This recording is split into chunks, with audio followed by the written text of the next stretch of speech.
Hello friends, warm welcome to my channel. तो दोस्तों, जैसा आपने टाइल्स पे ऑलरेडी देख लिया है, आज हम डिस्कस करने वाले हैं डॉक्टर रेड्डी के बारे में।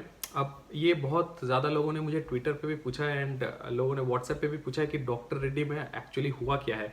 ऐसा क्या हो गया कि बिना किसी न्यूज़ के अचानक जो भी फार्मा सेक्टर, क्योंकि आप देख रहे हो कि pharma sector is already doing good, pharma sector में कोई कंप्लेन नहीं है, लेकिन बावजूद फार्मा सेक्टर में इतना अच्छा परफॉर्मेंस होने के बाद में, इतना बढ़िया बुल रन होने के बावजूद भी ऐसा क्या हो गया कि there is a fall in doctor Reddy, right.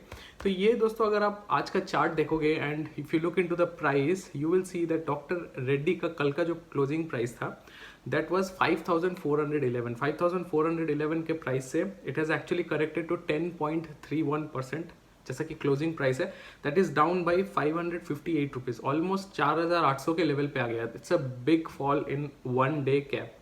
लेकिन ये एक्चुअली हुआ क्यों है? क्योंकि अगर आप नॉर्मल इसका लॉन्ग टर्म चार्ट भी देखोगे, आप देखोगे कि इसका नॉर्मल एक कंसोलिडेशन वेव पे वो चल रहा था, अचानक से देर is a huge depth and बहुत ज़्यादा यहाँ पे सेलिंग प्रेशर आया है एंड अचानक से आया है, जस्ट मार्केट खुलते ही नहीं आया है। थ्रू आउट द डे बहुत ज़्यादा सेलिंग देखने को मिला है एंड कहीं ना कहीं RSI भी अगर आप देखो तो 30 का RSI आपको बता रहा है, जैसे हम रिलेटिव स्ट्रेंथ इंडेक्स बोलते हैं, तो it's actually showing it's over sold now, बहुत ज़्यादा सोल्ड, क्योंकि इसमें बहुत ज़्यादा सेलिंग प्रेशर देखने को मिला है।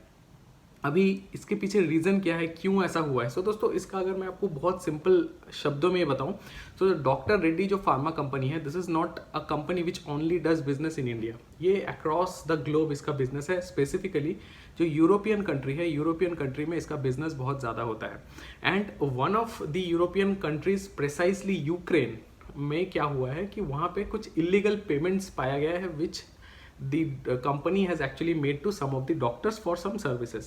तो ये जो कंपनी ने पेमेंट किया है, तो यहाँ पे क्लियरली जो स्टेटमेंट में उन्होंने बताया, it's related to some internal investigation into illegal payments to doctors in some markets outside the India, जैसा मैंने कहा Ukraine. The statement says that the criminal liability is still not known. So obviously अभी तक ये proof नहीं हुआ है, but this is just a speculation and हाल ही में इसका रिजल्ट निकला है। तो रिजल्ट निकलने के साथ ही जब ऐसे न्यूज़ मार्केट में आते हैं तो थोड़ा सा पैनिक सिचुएशन बन जाता है। द रीज़न बीइंग, इसका मतलब क्या है कि ये जो पास्ट पेमेंट्स कंपनी ने दिखाया, जो भी प्रॉफिट में, बैलेंस शीट में जो भी profit loss statement, total earning ये कंपनी ने जो कि शो किया है क्वार्टरली रिजल्ट में, that will be null and void. क्योंकि ये ऑलरेडी इस पे लोग बोल रहे हैं कि there could be some illegal payments, there could be some faulty transaction. और जैसे ही इसका रिसर्च होगा, जैसे ही इस पे एनालिसिस होगा, जैसे ही इस पे इन्वेस्टिगेशन होगा एंड कुछ फैक्ट्स निकल के आएगी, these all things will be null and void and आपके जो कंपनी के जो क्वार्टरली रिजल्ट्स है, जो परफॉर्मेंस है, जो फिगर्स कंपनी ने पेश किया है, उसमें से ये फिगर्स सारे, ये वैल्यू सारे एडजस्ट हो जाएंगे। एडजस्ट होने के बाद में क्या होगा कि इसका जो पोटेंशियल प्रॉफिट्स वगैरह हुआ था, दैट विल रिड्यूस। ये तो एक एस्पेक्ट हो गया। अब मान लीजिए ये प्रूव हो जाता है, ये प्रूव होने के बाद में कंपनी पे फाइन भी पड़ेगा, देयर विल बी पेनल्टीज, कुछ बैन हो सकते हैं, कुछ रेस्ट्रिक्शंस हो सकते हैं and those penalties will also effect the companies earning. तो ओवरऑल कंपनी का बैलेंस शीट, कंपनी का मुनाफा, सारी चीज़ें पे इसका एक इफेक्ट पड़ेगा and that is something which market doesn't like. क्योंकि हमारा अगर आप देखो, market is purely based on news में कंपनी कैसे परफॉर्म कर रहे हैं, न्यूज़ में कुछ भी आ गया, कंपनी कैसा भी करे, लेकिन that momentarily there is a massive dip और मैसिव वॉलेटिलिटी हैपनिंग। तो ये न्यूज़ के चलते बहुत ज़्यादा यहाँ पे क्राइसिस सिचुएशन बन गया है। 10% का डिप कम नहीं होता है इतने बड़े काउंटर के लिए, जहाँ 500-600 रुपये का मूवमेंट हो गया है। तो ये तो रीज़न आपको पता चल गया। अब आगे करना क्या है? तो ऑब्वियसली दोस्तों, अगर आप लॉन्ग टर्म इन्वेस्टर हो तो ऐसे चीज़ों से घबरा के पोजीशन बेच के सब निकाल के लेके जाना, ये बेवकूफ़ी है।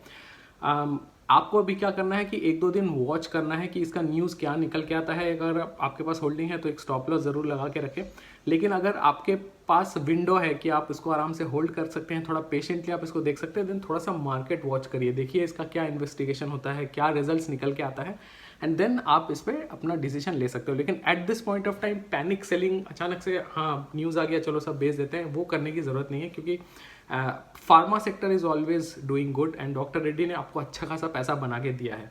तो ये न्यूज़ जो निकल के आया है, इसमें कितनी सच्चाई है वो जब इन्वेस्टिगेशन होगा, जब रिजल्ट्स आएगा, उससे के बाद हमको पता चलेगा।